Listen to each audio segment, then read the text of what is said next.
With that finished, it's now time to add some widgets and some screens. And here I'll add a screens folder to hold my screen widgets and a separate widgets folder, which will then later hold any widgets that are not standalone screens.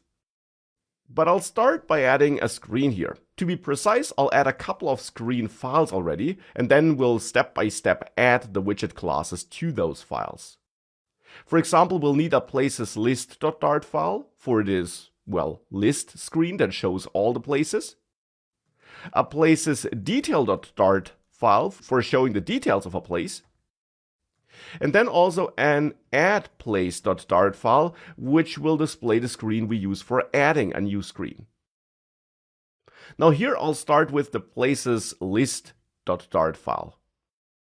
In there we create a new class, and I'll name that class places list screen. Here again, working with screen being added to the end of that name, which is of course optional, but which is something I am doing here to make it really clear that this widget will be loaded as a screen, which the widgets in the widgets folder later won't be. And then here I want to extend stateful or stateless widget, and for the moment it will be stateless widget. Of course, we also must add that import to material.dart. Now, as always, we should add a constructor, places list screen, where we in the end accept and forward our key. And right now, no other parameters would be needed here. And we of course add the build method where we want to return our screen widget tree. I'll start by adding a scaffold because of course I want to have that base screen set up.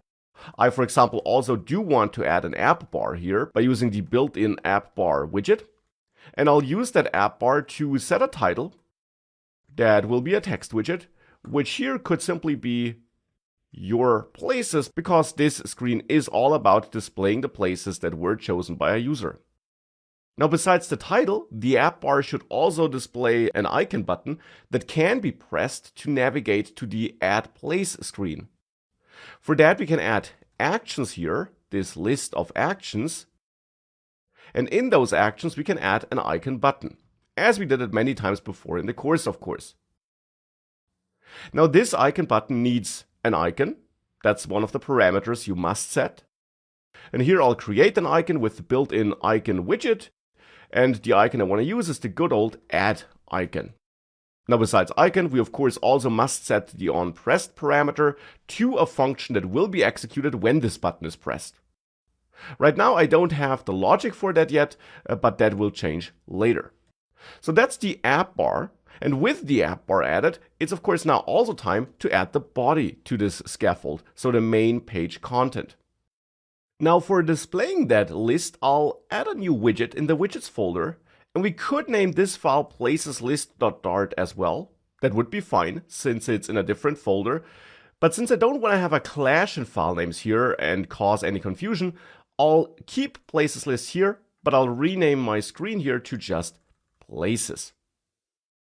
I just wanted to highlight that you could have the same file names, that would be no problem, but to not confuse you when I say that I'm going to places list and you then wonder which of the two files I mean, I will choose different names here.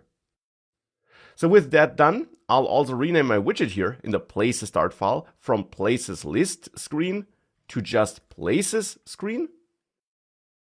And in this places list.dart file, I'll add my places list widget, not places list screen, but just places list, because this won't act as a screen. And here I'll extend the stateless widget and add the appropriate import. And then in here, the idea is to have a list of places using my place model and adding the appropriate import for that as well, of course. And this can be named places. And that list should be set with help of the constructor so that the places are passed into this widget, where I now don't just accept and forward the key, but where I also require and set the places. Well, and with that, of course, we also must add this build method as always. And then in the build method, I'll return my list of places.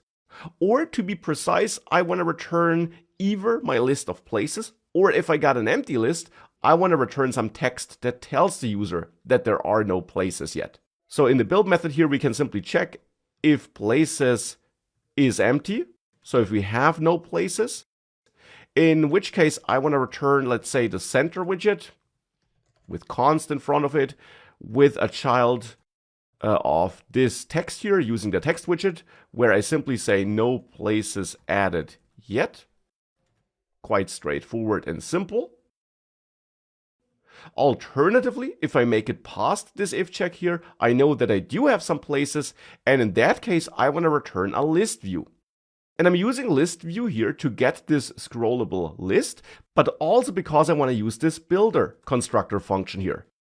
Because this could potentially be a very long list of places. And of course, there we want to have great performance and make sure that only those list items are rendered that currently should be displayed. Therefore, we need list view builder here. And then we add our builder function where we get the context and the index and then return the list item that should be displayed. And of course, we'll also need to set the item count, and I'll set the item count here to places.length to give Flutter an idea of how many places will need to be rendered in the end. Well, and then for every place here, I in the end want to render a list tile widget, which is one of those widgets you learned about earlier in the course, which is simply a widget that's optimized for being displayed in a list. And in this list tile here, I will simply set the title parameter to my place title, to be precise, to a text widget that outputs my place title. So here, to get that title, we can use places, access a single place by index, and then since places is a list of place objects, we can access .title to output the place title here, like this. Now I'll just also add some styling to this text here by reaching out to my theme with theme of context. And then there I want to use the text theme, and then there specifically the title medium theme object or data object, which will be set, which I'm telling Dart by this exclamation mark, which is an annotation I must make here to then be able to call copy with on that text style so that I can override some selected properties of that text style in this place here only. So for this text widget here only. And the thing I want to override here is the color of the text, which here should be set to theme of, again reaching out to the theme, color scheme, and then there the on background color. And of course, if you set up that styling differently here, that is also absolutely fine. But with that, I have that list view builder, which outputs a bunch of titles. That's all it does at the moment. And we can now use this places list widget on which we worked in the places Dart file, where it should be output as a body. So here I want to output places list like this. And at the moment, I'll set places to an empty list. This will change soon, but right now it's empty. I'll ignore the blue squiggly lines because, as mentioned, this will change soon anyways. And now I can also use this places screen here in the places Dart file. I can use that in the main Dart file to load it as my home widget. So here I'll display places screen. And that can be set to const.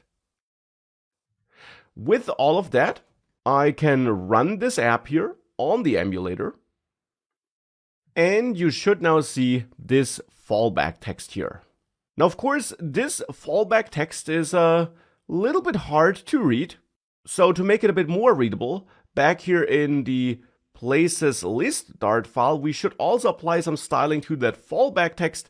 And I'll pick the same styling as I used here for my text widget inside of the list tile and apply this here. Now this just can't be const anymore because this is now dynamic, and I will actually use body large here instead of title medium so that I got this text. But with that, that's looking all right. Of course, you could add more to this fallback screen, an image or anything like this. And of course, always feel free to do such things as an exercise. But I'm happy with that, and therefore I now want to focus on this plus button and make sure that it loads a add new place screen, which then also allows me to add new places. And then of course we'll also add Riverpod to manage those places and so on.